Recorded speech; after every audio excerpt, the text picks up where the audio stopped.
this time of heightened awareness, especially of the first, second, and third effects of tobacco, which we know. I have found it interesting that throughout the country there have been so many organizations and municipalities and groups that have come on board.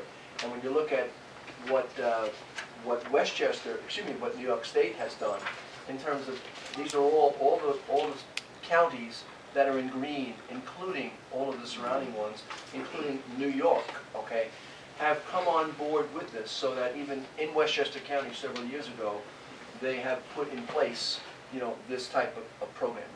And again, it's not a type of heavy policing type thing. It's a voluntary type of, a sign is there, a very neutral, easy kind of sign, but it gives the message.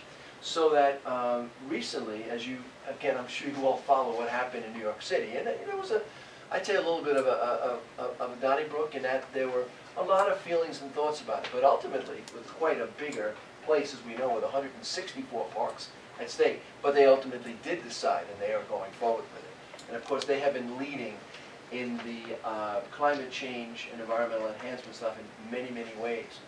So then you look at the two municipalities in Westchester, which include Mount Vernon and Elmsford.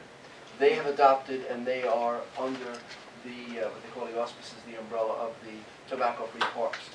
And now in Yonkers, in Milagros, you might recall the Green Environmental Committee of Yonkers. They have a very strong committee. They've been pretty much operating very close to when the Global Warming Task Force of Westchester, Mayor, as you are fully aware of. They have embarked on this, and they now have before the council, and it's coming out of committee, this very same type of ordinance. And again, it's progressive, it's good. I don't see a kind of pushback. I see just a positive kind of statement that we would be making to all the people in the city of White Plains. And I know that we have, be it the White Plains Hospital, be it numerous organizations that would be very willing and very supportive of this type of movement.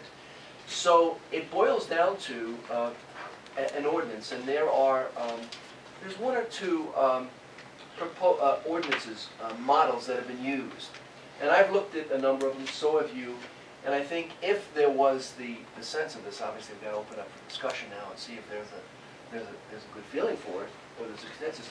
But if there was a consensus for something like this, then we get the one from Yonkers, because they've already done it. We take the one that has been provided to us, the couple models, blend it together to fit our needs with minor tinkering. And again, it comes down to one of the things which all of them look at is, hey, what would the fine be? Is it $25? Is it $50? Is it $20? I think we're not looking to have any kind of onerous type of fine, and we would prohibit in the ordinance that the Commissioner of Parking would have anything to do with collecting the fines. No, I'm kidding. The point is that it's not about the money, and it's not about the revenue. I think it's kind of interesting, and we have Earth Week, White Plains Earth Week coming towards us, and the spring coming, and it's like all of a sudden like an interesting opportunity when people are kind of in the mood, and this is another aspect of enhancing our environment. So throw it on the table to you and see what kind of reaction you have, and let's go from there. You talked about coordinating with other groups, and I think, well,